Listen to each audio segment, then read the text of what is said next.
Donc, bonjour à tous. Bienvenue à l'École des entrepreneurs du Québec. Merci pour votre présence. J'en profite pour saluer nos 3 campus, l'Outaouais, la Mauricie et le Bas-Saint-Laurent qui nous écoutent grâce à la web diffusion, ainsi que tous les espaces de coworking un peu partout à Québec. Donc, on est nombreux dans la salle, mais on est encore plus nombreux en ligne qui assistons à cette conférence-là. Mon nom, c'est Jean-Benoît Aubé. Je suis l'un des directeurs de l'école et c'est moi qui vais être votre animateur aujourd'hui. Pour ceux qui veulent partager des éléments de la conférence, on vous invite à utiliser notre mot-clic. En anglais, c'est le hashtag, qui est E accent aigu EQ. Comme ça, on va pouvoir vous retrouver là, dans nos médias sociaux. À l'École des entrepreneurs du Québec, on a beaucoup d'activités, que ce soit des conférences, des ateliers, des formations, des parcours, etc. Pour être au courant de tout ça, on vous invite à vous inscrire à notre infolette. Comme ça, vous allez être informé. C'est la façon la plus facile là, d'avoir toute notre information. Aujourd'hui, il va y avoir une conférence d'à peu près 30 à 40 minutes et une période de questions. Pour ceux qui sont dans la salle, ceux qui sont plus proches de la scène, simplement levez votre main puis je vais pouvoir vous apporter le micro. Ou sinon, il y a un micro à l'arrière pour poser des questions. Pour ceux qui sont en web diffusion, moi, je vais recevoir vos questions sur mon iPad. Et il y a un petit bouton là, en bas de la web diffusion pour poser vos questions. Comme ça, on va pouvoir alterner dans la salle et un peu partout à travers le Québec. Petite annonce, au niveau pour poser des questions, ça c'est pour ceux qui sont en web diffusion. Au niveau du défi aux entreprendre, l'école est responsable d'organiser le volet régional du concours. Plusieurs prix à gagner. Ce que je veux que vous reteniez aujourd'hui, c'est pour l'inscription. Le site web, c'est oseentreprendre.québec. Donc, c'est vraiment .québec. Fait que si vous allez sur Google, oseentreprendre.québec, vous allez tomber sur le site web. La date limite pour vous inscrire au concours, c'est le 12 mars à 16 h. Pour ceux qui s'inscrivent avant le 1er mars, on fait tirer un iPad. Fait que ça, c'est un incitatif là, pour vous motiver à postuler d'avance puis réduire le stress de notre équipe qui comptabilise les inscriptions. J'en profite pour remercier le gouvernement du Québec et la Banque nationale qui nous permettent d'organiser des grandes conférences comme celle-là. C'est nos partenaires majeurs de l'événement. Et sans plus tarder, j'invite Michel Fortin, notre président-directeur général, à venir vous adresser quelques petits mots.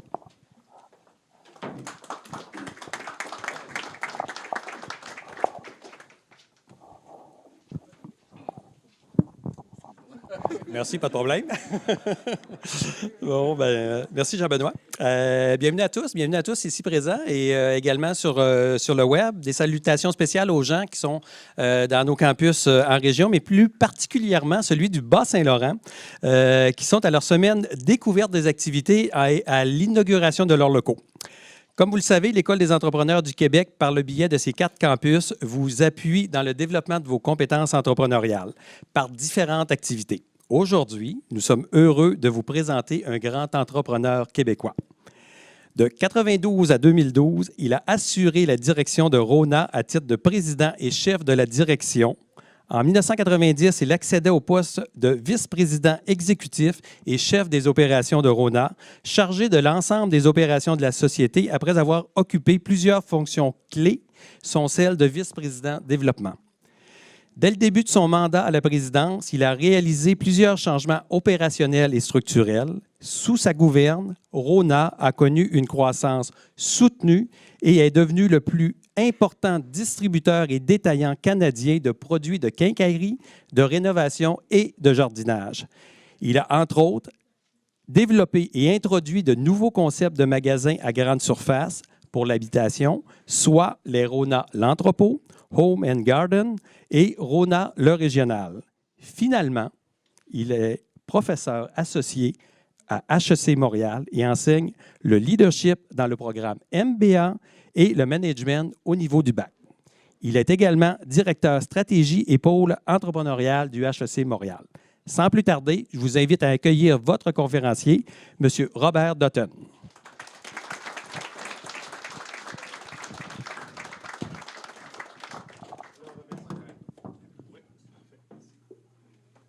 Alors, merci beaucoup. Bonjour à tous. Bonjour aux gens de la salle et évidemment les gens qui sont sur le web.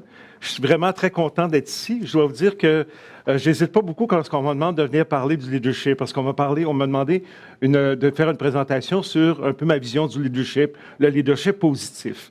Évidemment, c'est difficile de s'identifier comme un leader. Moi, je mets toujours tout de suite les gens j'avise les gens tout de suite. Si vous rencontrez quelqu'un qui vous dit « Moi, je suis un leader, méfiez-vous », ce n'est pas les gens qui peuvent décider d'être des leaders, c'est les autres qui décident s'ils ont envie de nous suivre ou pas.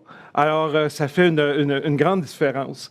Depuis que je suis au HEC, presque 4 ans maintenant, j'ai vraiment eu la chance de côtoyer beaucoup de gens qui ont fait d'énormes recherches sur le leadership.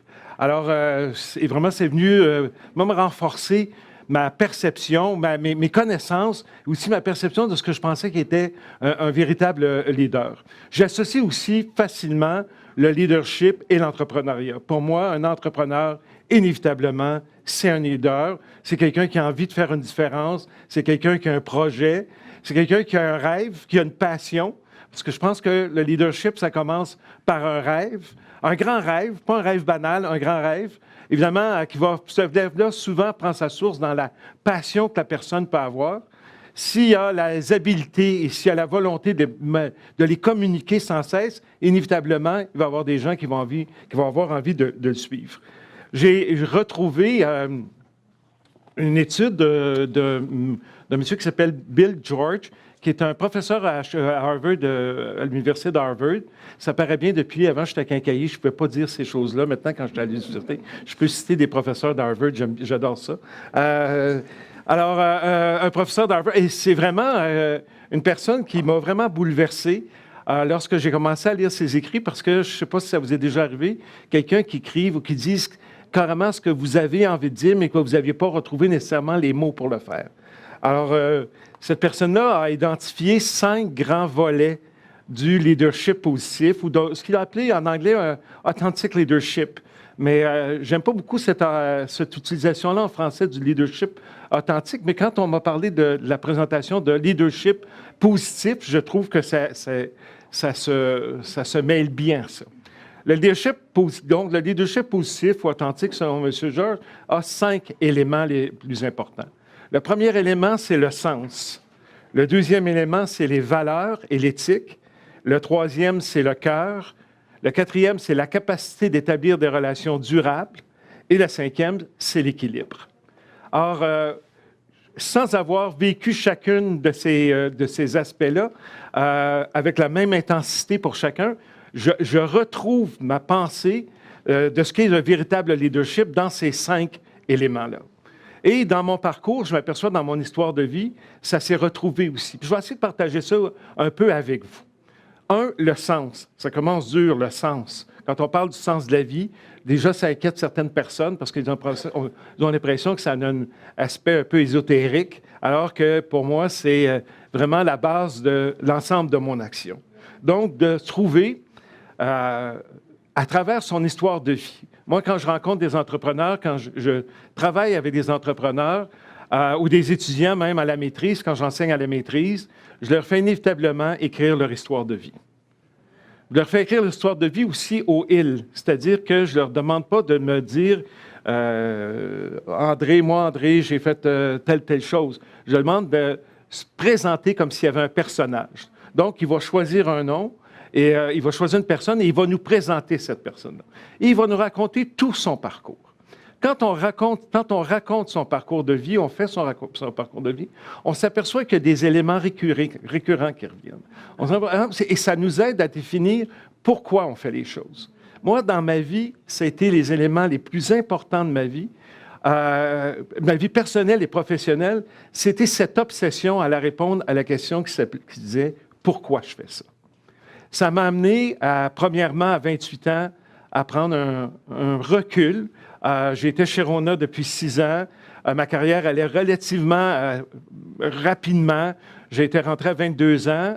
Et vous savez probablement, pour la petite histoire, que je suis rentré chez Rona alors que je ne voulais pas du tout. Mais comme j'étais, à l'époque, extrêmement timide et manque de confiance en moi, je me suis retrouvé devant le président de l'époque qui m'a dit « Tu devrais venir travailler, tu devrais venir travailler pour moi. » Et à la force d'insister, même si je ne voulais pas, j'ai dit oui parce que j'étais trop gêné pour m'obstiner et dire non. Alors, c'est assez particulier avec l'idée fondamentale d'être là pour 6 mois. Et je me rappelle d'avoir pleuré Boucherville-Laval parce que j'aimerais à Laval c'est impossible pour moi. Mais rapidement, j'ai tombé en amour avec cette entreprise-là. J'ai tombé en amour avec la mission. C'est une entreprise qui avait beaucoup de sens parce que si les individus, c'est aux individus à donner du sens aux entreprises, mais les individus qui avaient bâti cette coopérative-là depuis 1939, qui avaient bâti déjà à l'époque un écosystème pour favoriser l'éclosion du secteur manufacturier de la quincaillerie, des gens qui venaient des quincailliers de petites localités qui avaient un principe fondamental, c'est qu'on devait être bon pour son citoyen, on devait être bon pour ses clients, puis la communauté, parce que de toute façon, on vivait avec elle. Alors, c'est ces éléments-là qui sont venus créer pour moi, je dirais, la passion que j'ai retrouvée pour cette entreprise-là. Mais après 6 ans, j'avais été nommé directeur après 1 an, j'avais grandi dans l'organisation, j'ai eu besoin d'aller répondre à une question, mais là, je vais faire ça pourquoi? Et dans ce pourquoi-là, dans cette quête de sens-là, je n'ai pas trouvé, je suis allé à Vancouver 10 jours, je n'étais pas 10 jours enfermé à réfléchir, je visitais, mais le soir, je gardais des bonnes périodes pour dire, mais je vais faire ça pourquoi? Et dans faire ça de pourquoi, c'était de réaliser que j'étais confronté à 3 éléments qui ont évalué, qui ont bâti mon code d'éthique que je vais parler tantôt. Les 3 éléments que je voyais, c'était, quand on veut faire ça, pourquoi, on arrive à dire, et ceux qui fondent leur entreprise, bâtissent des entreprises, c'est pourquoi on le fait. La première action, c'est de dire, on va le faire pour faire de l'argent. Et je me suis demandé, moi, est-ce que je vais faire les choses pour faire de l'argent? Bon, je ne suis pas con complètement. Si je donne du temps, si je m'investis, j'espère qu'on va me respecter. Mais je veux être le maître de l'argent. J'ai décidé à cette époque-là que l'argent ne serait pas mon maître. Le deuxième élément sur le sens d'un leader positif, c'est qui peut venir perturber cet équilibre-là, c'est le pouvoir. 23 ans, 28 ans, je postulais, je savais qu'au cours des prochains mois, je postulerais pour un poste de vice-président. Et comme j'étais déjà un millénaire en avant de son temps, j'étais convaincu que je méritais le poste, même si j'avais juste 28 ans, mais c'était le pouvoir. Est-ce que le pouvoir, ça m'intéresse? Est-ce que je veux faire ça pour avoir plus de pouvoir? Évidemment, c'était pas ma tasse de thé. Moi, je venais de parents assez humbles qui m'avaient plus parlé du mot responsabilité que pouvoir. Donc, en établir à dire, est-ce que je vais le faire pour le pouvoir? C'est une drogue, hein? Mais ce n'était pas quelque chose qui m'attirait. Le troisième, est-ce que je vais le faire sur pourquoi je vais faire ça? C'est est-ce que je vais faire ça pour l'ego? Est-ce que moi, je veux avoir la reconnaissance? Et je demeurais toujours quelqu'un de relativement...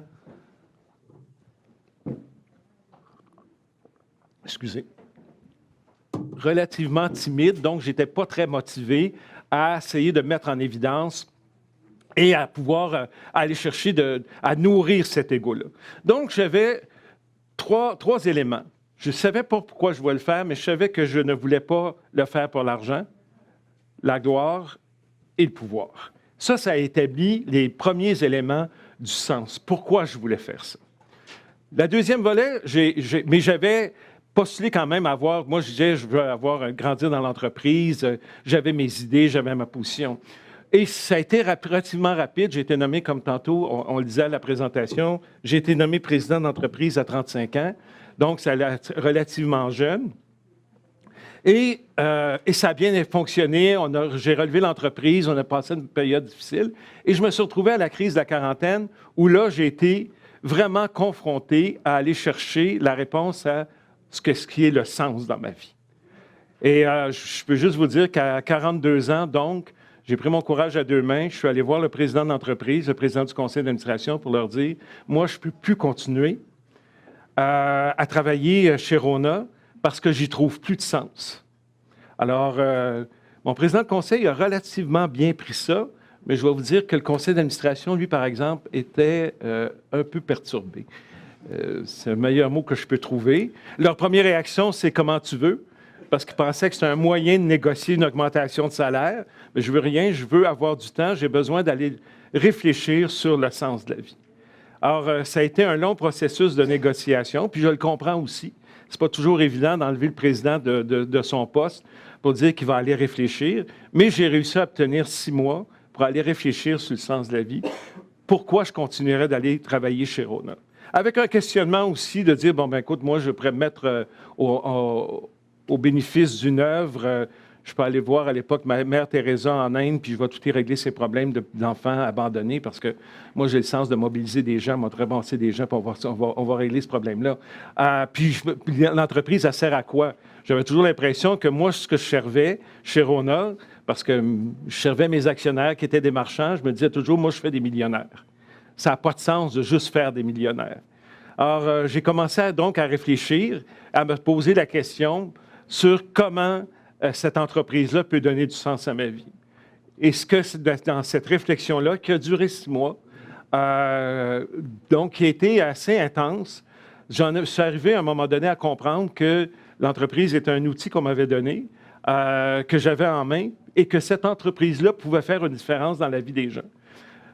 On veut toujours le talent des autres. Moi, j'ai réfléchi à mon talent. Mon talent, c'est d'être capable de faire des plans d'affaires. Je pense que je ne suis pas si mal. Je suis capable d'être un bon stratégiste.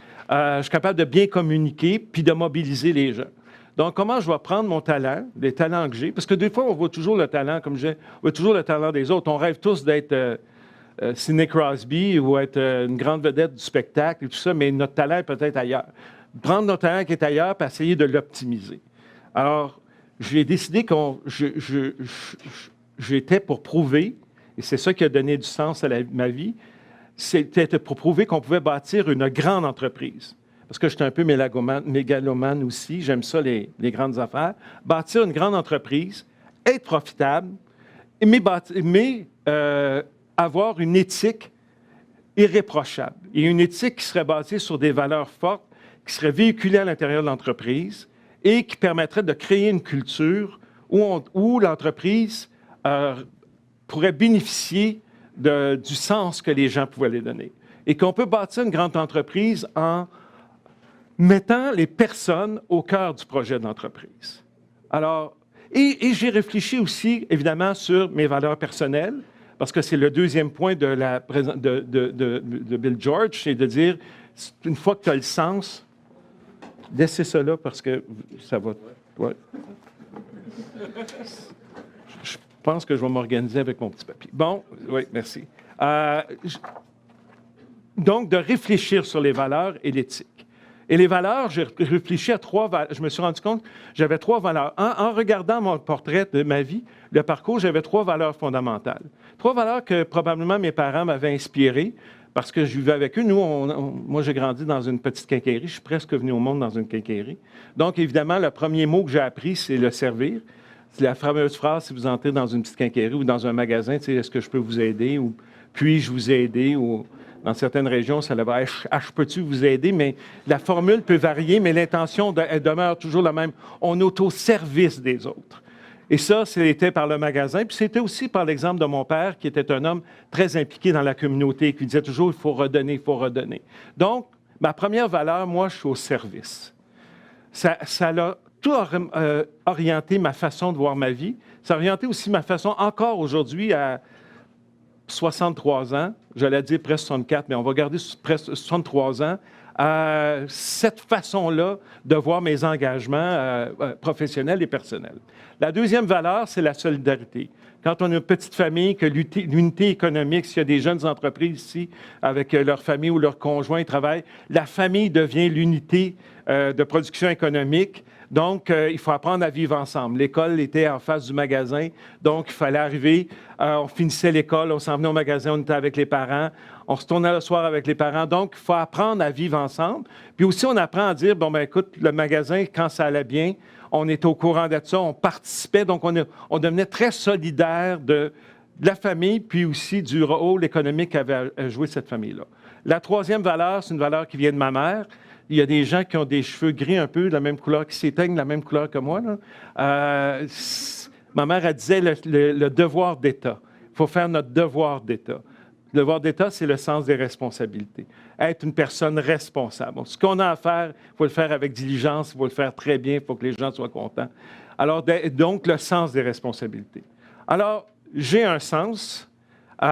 J'ai défini ma mission personnelle. Parce qu'un bon leader positif va définir sa mission personnelle. Parce que c'est aussi un leader positif, c'est quelqu'un qui est en mission. Bon, ma mission personnelle, moi, je l'ai définie un peu comme on voit les missions d'entreprise, ce qui est, et attachez-vous bien, participer avec d'autres à bâtir une société plus juste, responsable, respectueuse de la dignité humaine. À Taboy, je ne me lève pas le matin en me disant « on va bâtir une société plus juste, responsable et respectueuse de la dignité humaine ».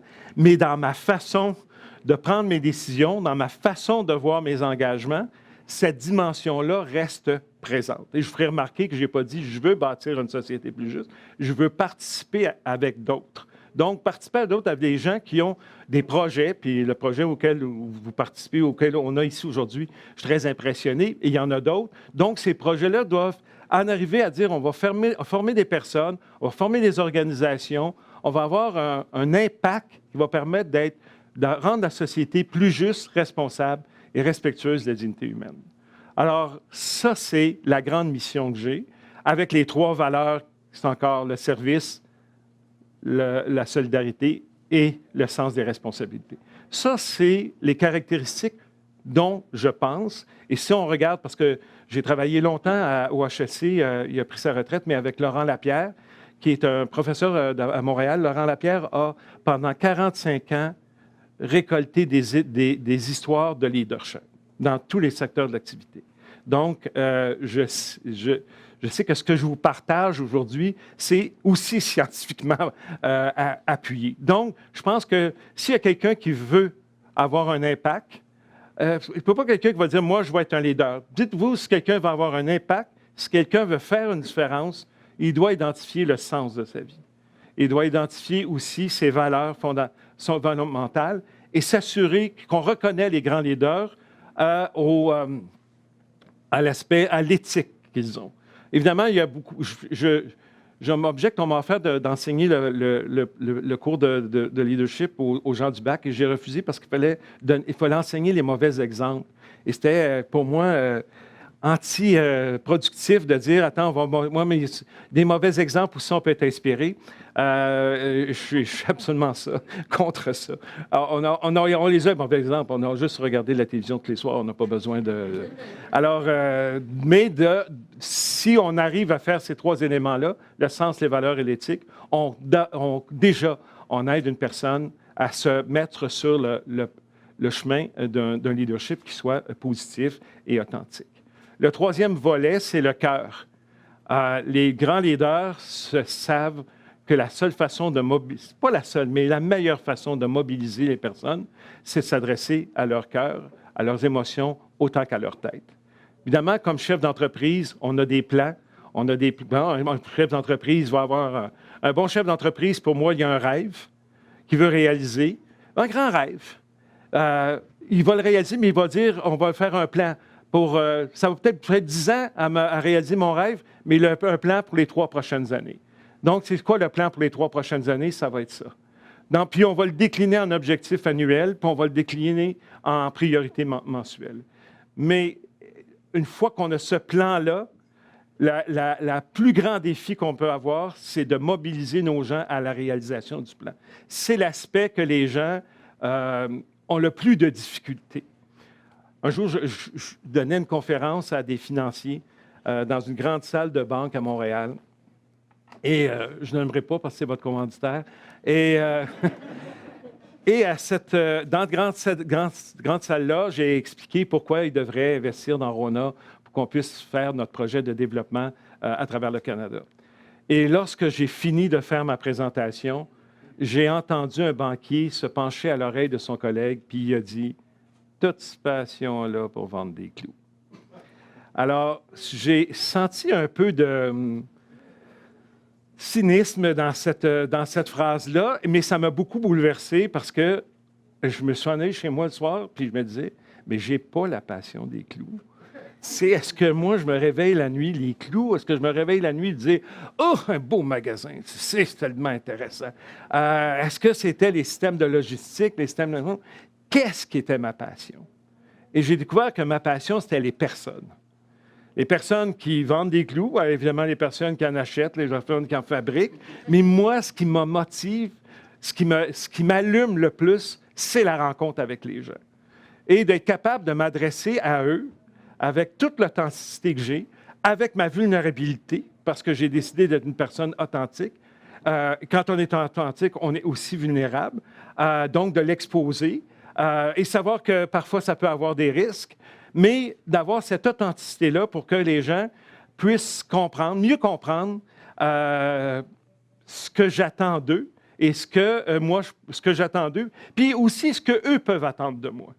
Donc, ça m'a aidé d'avoir cette relation de dire, ma passion, c'est les personnes. Je vais évidemment leur expliquer les plans d'affaires, je vais leur communiquer nos stratégies à tous les employés. 30 000 employés dans 10 provinces canadiennes, répartis dans 700 magasins, des centres de distribution. C'est un grand, grand, grand défi. Toutefois, pour moi, c'était essentiel que nos personnes, chacune, peu importe le rôle qu'elle avait dans l'entreprise, puissent avoir accès à ce que l'entreprise prévoyait être au cours des 3, 4, 5 prochaines années. Et puis qu'ils puissent avoir accès à ce que la direction de l'entreprise puisse lui toucher, lui donner la main, lui parler. Je ne pouvais pas rencontrer 30 000 personnes par année, mais je réussissais à avoir une rencontre avec au moins 7 500 personnes par année. Pour moi, c'était important, c'est essentiel.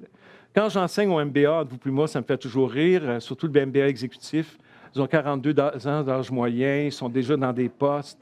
Puis ils me disent toujours, « Ah, Robert, tu as raison, les personnes, c'est le plus important. » Mais je n'ai pas le temps.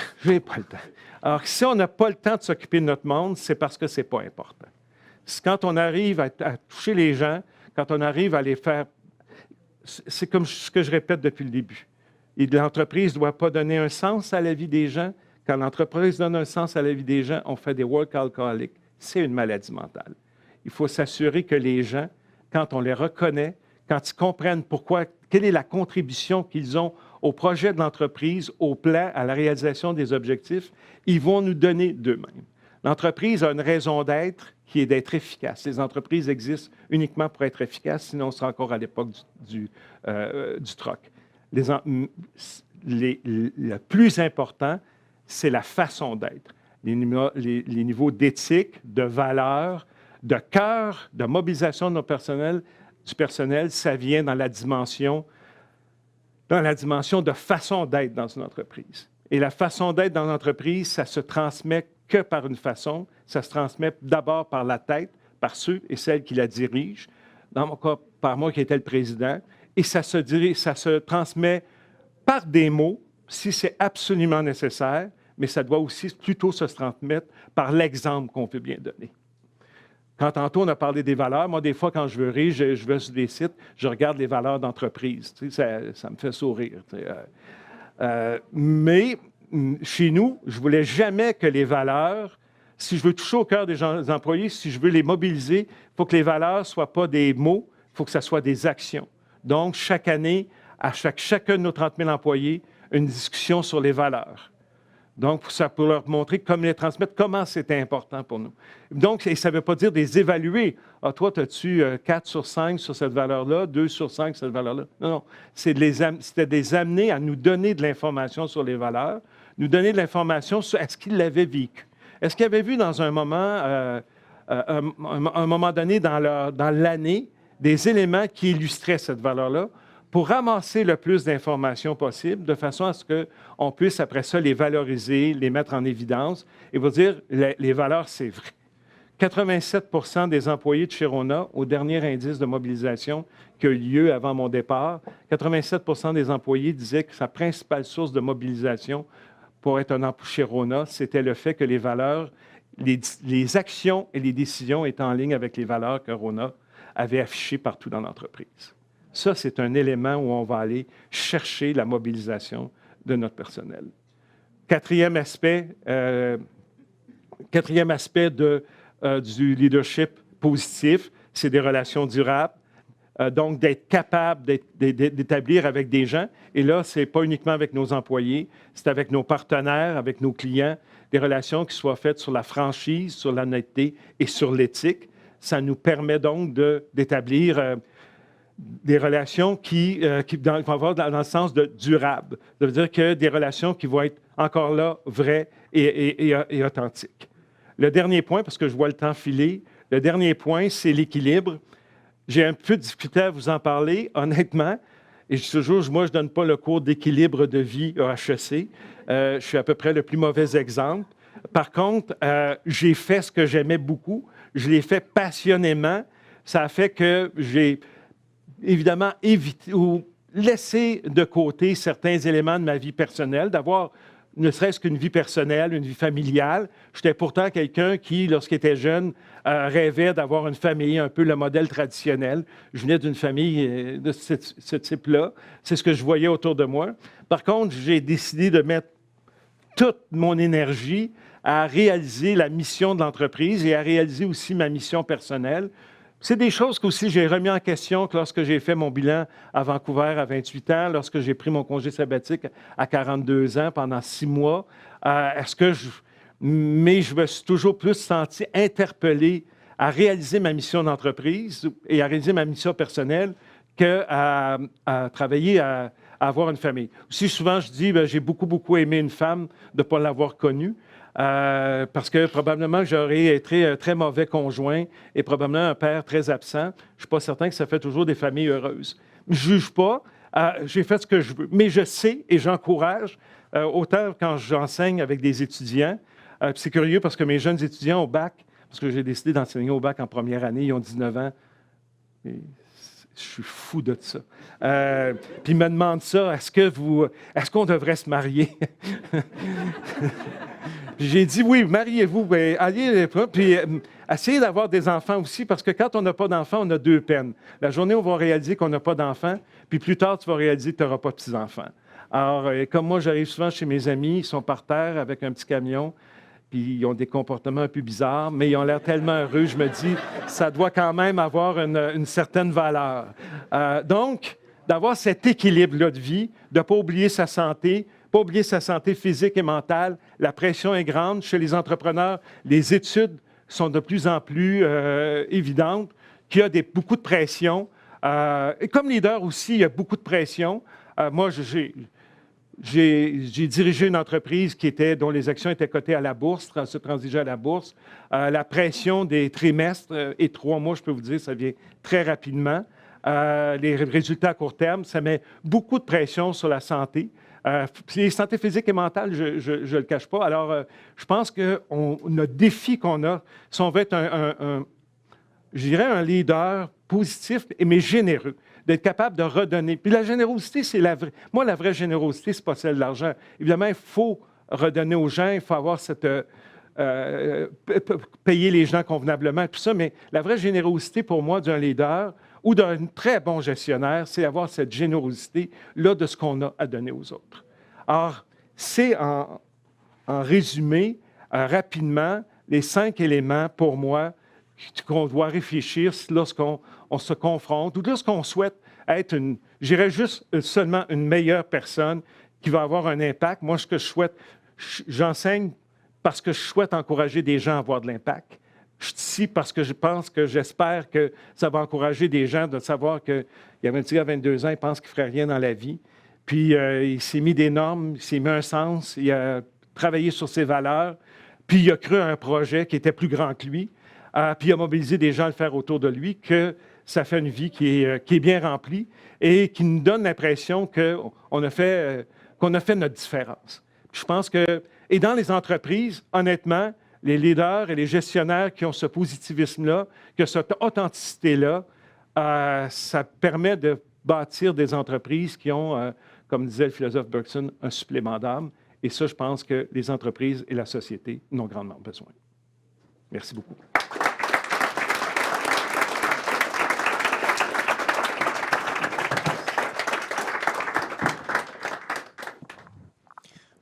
On est maintenant rendu à la période des questions. Est-ce qu'il y a des questions dans la salle? C'est la première fois que ça arrive. J'allais dire 20 mais vous avez vu maintenant. Juste aller au micro qui est juste là. On va pouvoir vous entendre. Simplement d'apprendre de votre partage est un plaisir. Merci de la générosité. Est-ce que dans l'équilibre, vous pratiquez la méditation parfois pour laisser aller la pression, certaines choses comme ça? Ça, pour moi, la méditation est très important. Il y a un élément dans ma vie que j'ai mis qui est un élément essentiel pour moi, là, c'est le silence. D'avoir dans ma vie des moments de silence. C'est quelque chose qu'on ne fait pas. Et, je trouve qu'on a un peu peur du silence. Moi, je ne sais pas, ça s'est installé assez jeune, le silence, d'avoir ces espaces de silence-là. Et les moines m'ont appris qu'une chose, ce n'est pas le silence de celui qui ne parle pas, mais c'est le silence de celui qui écoute. Et quand j'ai réussi à pratiquer ce silence de celui qui écoute, c'est là que j'ai eu mes meilleures idées. Mais c'est un élément important. Dans mes périodes, ma réflexion de 6 mois, ça a été une grande partie était dans le silence. Et quand ça s'est terminé chez Rona assez abruptement, c'était ma première réaction de me retirer dans le silence pendant plusieurs jours. Merci. On va aller avec une question en ligne. Quelles sont vos lectures et vos sources d'inspiration? Je vais être vrai avec vous. J'ai jamais lu un livre de business. Jamais. On m'a tous envoyés. Faut que tu lises ça, faut que tu lises ça. J'ai jamais eu. Puis là, je suis dans une université. L'université, tu ouvres la bouche, puis il y a quelqu'un. Ah, il y a un livre là-dessus, il y a un livre là-dessus. Mais j'ai toujours. Mes lectures sont. Il faut qu'on me raconte des histoires. Moi, c'est pour lire, pour moi, c'est. D'abord, c'est synonyme de vacances, c'est synonyme de repos. Donc, je veux qu'on me raconte une histoire. Je vais tirer de cette histoire-là les leçons que j'ai besoin, puis souvent que ça m'attire. Puis je trouve qu'au Québec, on est privilégié parce qu'on a des auteurs prolifiques, intéressants, qui me nourrissent. La personne qui me... Je ne suis pas un gaga, je suis un peu gaga pour Grégory Charles, que j'adore inconditionnellement. Mais outre ça, mon modèle, celui qui m'inspire, c'est Elzéar Bouffier. Elzéar Bouffier, c'est l'homme qui plantait des arbres. Donc, relisez l'histoire. Jean Giono a donné son histoire à l'humanité. Donc, il faut aller sur Internet sans culpabilité et la lire. Il n'a jamais réclamé. Jean Giono, l'histoire de l'homme qui plantait des arbres, c'est Elzéar Bouffier, qui, à partir de 55 ans, chaque jour, dans une région désertique de Provence, chaque jour choisit 100 glands. Il les plante, les 100 glands. Il sait inévitablement chaque jour de sa vie, il sait qu'il y en a 80 qui ne sortiront pas de terre. Et du 20 qui vont sortir de terre, il y en a un autre 10 qui ne vivront pas. Ça va en faire juste 10, mais il continue inlassablement. Et l'histoire dit que ça a permis de créer une forêt. La forêt, ça a retenu les eaux, ça a permis de relancer la vie. Et c'est le modèle que j'ai. C'est ça que je veux faire, être un homme qui plante des arbres. C'est pour ça que je travaille dans des universités, parce que je pense que je travaille avec des gens que je peux aider. Puis je ne sais pas si je vais avoir un impact sur eux. Je vais peut-être le savoir juste dans 20, 25 ans, 30 ans. Mais l'important pour moi, c'est de continuer à le faire. Alors, s'il y a une personne qui m'inspire, c'est Elzéar Bouffier. Excellent, merci. On va aller avec une question à l'arrière. Oui, je voudrais vous féliciter d'avoir parlé d'un tabou, c'est de parler de votre vulnérabilité. Et j'aimerais que vous donniez un exemple de comment ça s'est concrétisé. Pourquoi vous avez choisi d'ouvrir sur votre vulnérabilité? Bien, moi, c'est sûr que la vulnérabilité, moi, je n'ai pas eu de crainte d'être vulnérable devant mes employés. Devant un banquier, il faut faire attention. C'est pas pris de la même façon. Mais cette espèce d'authenticité-là avec mes employés, parce que d'abord, j'ai toujours pensé que je pense fondamentalement que c'est l'actif le plus stratégique de l'entreprise. Là. Et lorsque j'ai pris la direction de l'entreprise en 90, ça allait très mal. C'était la récession de 1990. On avait un membership chez Rona qui avait perdu son sentiment d'appartenance. On avait des très gros problèmes de relations de travail au centre de distribution. Alors, j'ai eu à prendre des décisions rapides. J'ai eu beaucoup à expliquer. Et quand j'ai parlé, si je n'étais pas parfait et si j'avais fait des erreurs, je n'ai pas eu peur de le dire aussi. Puis, je me suis rendu compte que, vous savez, les employés, moi, je n'ai jamais senti que mes employés me demandaient d'être parfait. Ils me demandaient d'être vrai. Puis ça, c'est excusé. Ils savent ils savent des fois que j'exagère. Ils savent des fois que je vais être un petit peu impatient. Mais il est comme ça. Puis ils savent qu'il n'y a pas de méchanceté, que ma passion, parfois, des fois, me fait... Mais ils sont convaincus que je suis ce que je suis. J'ai jamais joué de personnage de président. J'ai jamais eu le temps. Fait que j'ai toujours été comme ça. Mais toutes les études le prouvent, je peux dire ça. toutes les études le prouvent, que les grands gestionnaires et les grands leaders ont cette vulnérabilité-là. Ils n'ont pas peur de... J'ai retrouvé un très beau petit clip de Barack Obama sur YouTube qu'on m'a envoyé. C'est Barack Obama qui s'en va vers l'hélicoptère présidentiel et qui rentre dans puis il y a un soldat, puis il rentre dans l'hélicoptère, il va saluer les pilotes, il ressort tout de suite parce qu'il n'avait pas salué l'autre personne, il s'excuse. Et ça, c'est comme... Puis ça ne fait pas des entreprises. Moi, il y a des gens qui me disent, ah, tu sais, ouais, mais tu sais, ils ont peur parce qu'ils pensent que les gens vont en abuser. Les gens n'en abusent pas. T'sais, puis ça ne fait pas d'une entreprise que, tu sais, chez Rona, n'était pas là, la secte des apôtres de l'amour infini, puis ah, t'es rentré ce matin, ah, c'est le fun, attends une minute, me un hug. Tu sais, on avait des objectifs, on avait des plans, on avait des priorités à rencontrer, mais il reste que ça pouvait se faire dans un climat où les gens se sentaient respectés. Excellent. Bonjour, M. Dutton. Luce Moreau, moi, je suis en philanthropie et j'aimerais ramener une anecdote du temps où vous étiez président chez Rona, où on avait fait une demande. J'étais PDG d'une grande fondation hospitalière et on avait un groupe de jeunes, un programme social, des jeunes de basket de 12 à 15 ans, de milieux très, très défavorisés. J'avais fait ma demande à Rona. J'ai un oui, un chèque assez important pour 5 années d'appui pour envoyer les jeunes au cégep. Il y avait des gagnants chaque année. Et j'avais refusé parce que la personne qui était en tête de votre soutien communautaire ou de la fondation voulait simplement m'envoyer le chèque par la poste. J'ai dit non, je veux que ces jeunes-là aient une expérience chez Rona. Il dit, pour des choses comme ça, je vais parler au président. Le président avait dit oui, qui était vous. Et je suis arrivée en autobus, une petite minivan avec les 12 jeunes qui sont rentrés avec l'entraîneur et qu'ils ont fait un tour dans votre entreprise. Vous les avez nourris. Et je me souviens, la secrétaire de l'époque, quand on va à la pause le matin, elle dit « Non, mangez pas, vous allez avoir un grand repas pour le midi. » Mais le jeune a 6 pieds et 5, il a 12 ans, il n'a pas mangé depuis je ne sais pas combien de jours. « Inquiétez-vous pas, madame, je vais tout manger au dîner. » Et là, vous leur aviez donné toutes sortes de choses. Ils ont visité l'entreprise en arrière avec des patins, en tout cas, c'était assez extraordinaire ce que vous aviez fait. Et de ces jeunes-là, de cette cohorte-là, il y a peut-être 12-15 ans, il y en a un qui est médecin, qui est passé par McGill. Il y a 2 qui sont des jeunes dans l'équipe nationale aux États-Unis en basketball. On a un jeune qui travaille chez Rona, mais ça a eu un impact absolument extraordinaire. Fait que merci d'avoir dit oui cette fois-là au premier non qu'on avait eu pour ces jeunes-là. Merci, madame.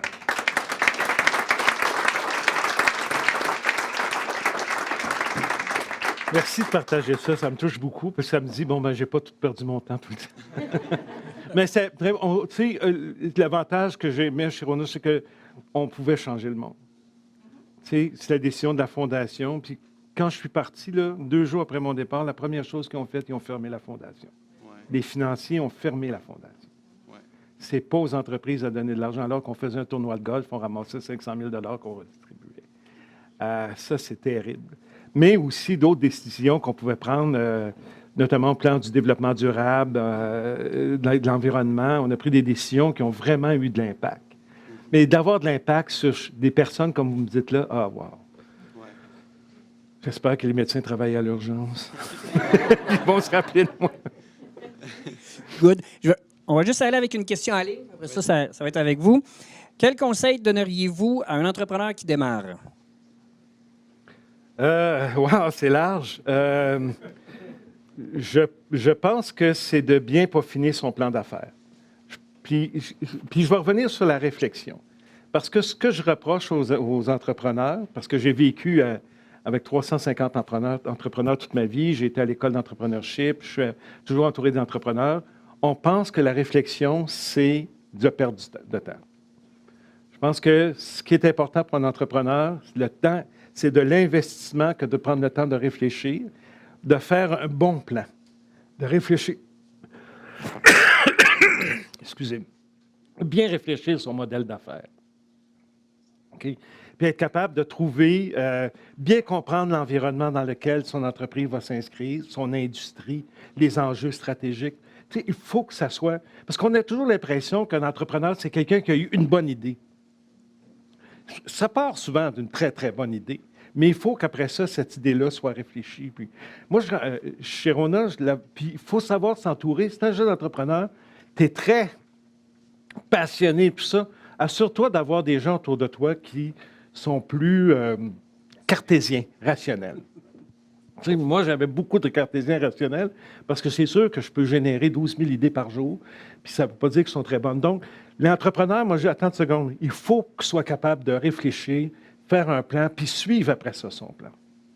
Puis, les plans, c'est important, mais l'exécution rigoureuse et disciplinée, c'est encore plus. Excellent, merci. Il y avait monsieur à l'arrière.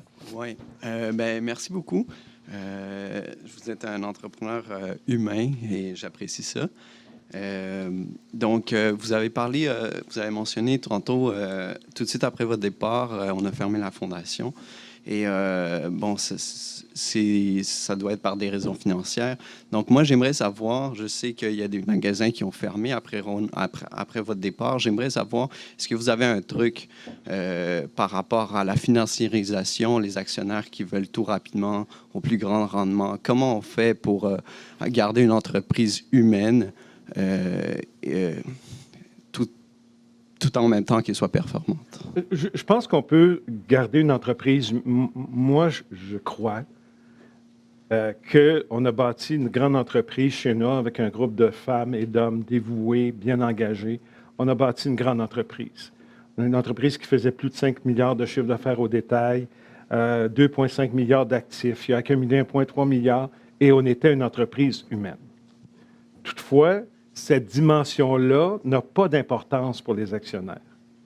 Moi, j'étais convaincu qu'elle permettait aux actionnaires d'avoir les résultats. Évidemment, lorsqu'on s'est retrouvé avec 4 ans de récession intense et avec un marché, des données de marché qui étaient équivalentes à la grande crise de 1830 dans notre industrie, mais c'était pas pour moi une raison de ne pas regarder l'aspect humain. Puis ça ne veut pas dire que l'humain, ça veut dire qu'on payait les gens à rien faire et tout ça. Non, on a pris des décisions quand même difficiles. Mais c'est clair que les chefs d'entreprise, et particulièrement les chefs d'entreprise dont les actions sont cotées à la bourse, ils n'entendent jamais parler du personnel. J'ai dirigé Rona 10 ans, dans ma période de 20 ans comme président. J'ai dirigé 10 ans d'entreprise publique, actions cotées à la bourse. J'ai parcouru l'Amérique du Nord. J'ai rencontré toutes les grandes villes. J'estime avoir rencontré environ 10 000 investisseurs potentiels. Des actionnaires, des analystes de banque, des grands fonds de gestion. 10 ans, 10 000 personnes. Jamais rencontré une personne ou un analyste ou un financier me dire « Et les employés chez vous, comment ça va? » Ça ne les intéresse pas. Les concepts de magasins, les prévisions financières, évidemment, mais les concepts de magasins, les stratégies, mais ils n'ont aucun intérêt pour les personnes. Est-ce que vous pensez Alors, moi, ma façon de faire, c'était de dire, je ne tombe pas dans ce panneau-là. Je ne commence pas à dire, mes employés, c'est des numéros, c'est un code. Pour moi, ma réaction, c'était de dire, non, ils sont encore plus importants. Je vais encore essayer de plus investir dans eux. Je vais essayer encore de les faire participer aux décisions. Alors, ce que j'aime, c'est qu'il faut se rappeler qu'au Québec, l'économie est basée sur des petites et moyennes entreprises. Ce que j'ai vu des petites et moyennes entreprises, en tout cas, la très grande majorité, ont de la considération pour le personnel. Avec l'école d'entrepreneurship, j'en ai visité à travers tout le Québec. J'en ai peut-être vu à peu près 150, 200. Et vraiment, j'ai été assez impressionné de dire, non, c'est une préoccupation, comme aussi la préoccupation d'être un bon citoyen corporatif. Mais ça, il faut garder le cap. Puis je te dirais que la question, c'est de dire, est-ce que si un jour je bâtis une entreprise, elle devient grande, est-ce que je dois aller sur le marché public? Avant de faire ça, il faut vous poser beaucoup de questions. Merci. Est-ce que je regrette de l'avoir fait? Ça devrait être la question qui vient. Je ne regrette pas de l'avoir fait, je regrette juste de ne pas être sorti à un moment donné de cette... Parce que c'est un... Ce que j'ai vécu pendant ces 10 années-là, j'ai trouvé ça très difficile. Et j'ai vraiment pas aimé ça. Mais vous avez une belle croissance et pour ça, bravo. Merci. Merci. Merci. On va aller en ligne, donc, de l'Outaouais. Avez-vous des expériences qui ont confronté votre leadership? Moi, honnêtement, puis est-ce que j'ai du leadership? Il y a des expériences qui ont fait que, évidemment, je dirais que notre leadership est confronté chaque jour parce que ça n'est pas nécessairement toujours de l'interne, mais on vit dans un milieu où on a des concurrents, on a des banquiers, on a des partenaires qui vont... il y a eu de ma part une résistance sans faille, c'était de garder mon cap sur mes valeurs puis mon éthique. Ça, c'est... Tu sais, je donne toujours l'exemple un jour où il y a quelqu'un qui est arrivé au bureau un lundi matin avec un grand paquet de feuilles, puis il a dit, ben écoute, le cousin de mon beau-frère, son voisin, a mis la main sur le plan d'affaires de votre principal concurrent, il m'en a fait des copies, puis vous l'a donné. Puis là, le matin, lundi matin à 8 heures, c'était notre comité de direction. Puis là, ça nous arrive comme ça, tu sais, puis on est un petit peu voyeurs quand même, on dirait. Mais il y a eu quelqu'un autour de la table qui a levé la main parce qu'il y avait un grand silence, puis il a dit, qui est le premier au Canada? On a dit, ben c'est nous. Bon, ben, on n'a pas besoin de le regarder, parce qu'on s'est rendu là sans jamais l'avoir. Alors, c'est ce genre de confrontation-là que tu as.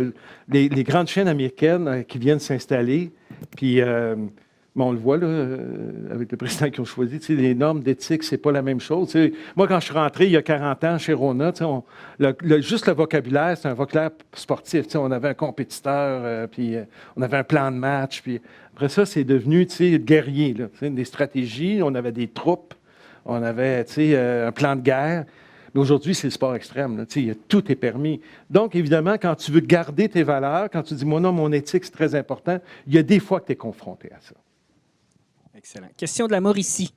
Est-ce que la plupart des gestionnaires du Québec ont ces valeurs ou il y a beaucoup de travail à faire? Je pense qu'il y en a beaucoup plus qu'on croit.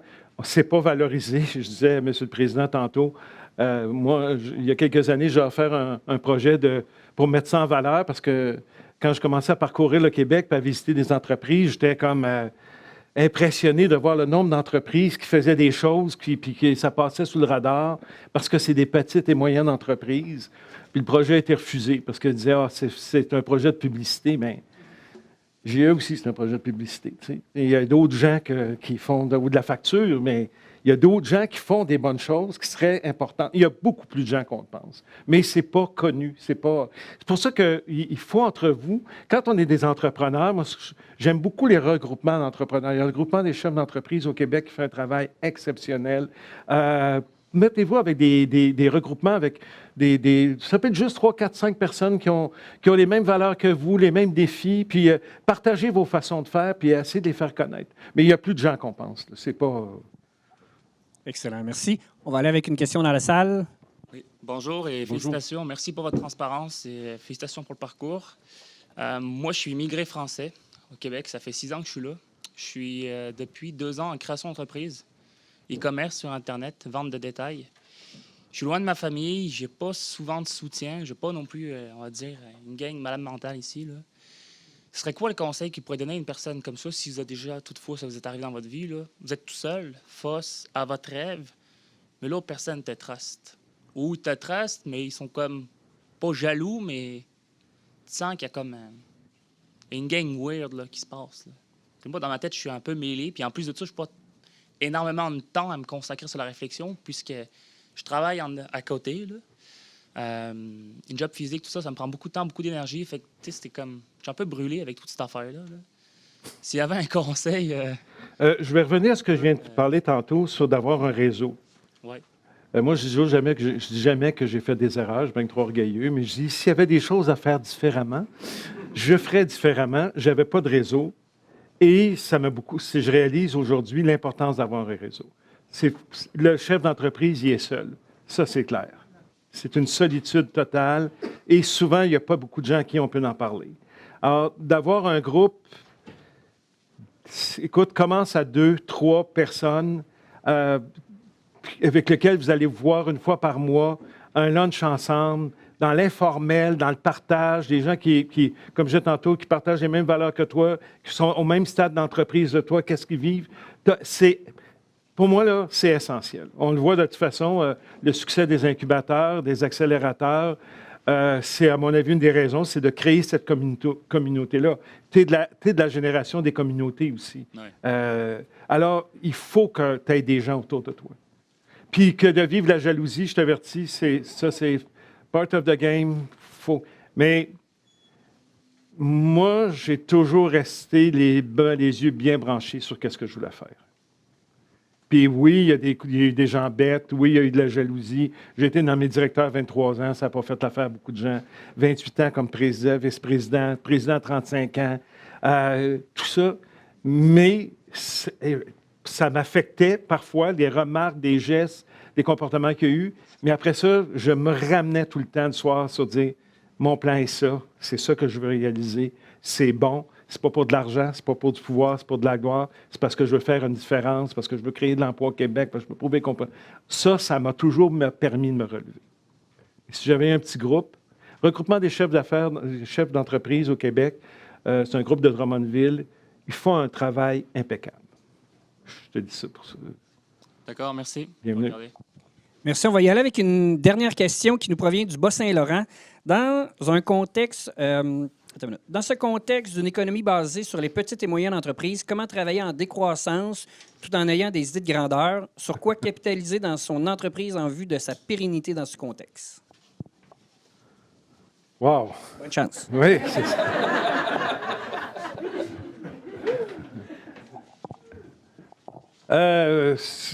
Moi, je vais revenir sur ce que je... D'abord, ça prend un plan, là, face au...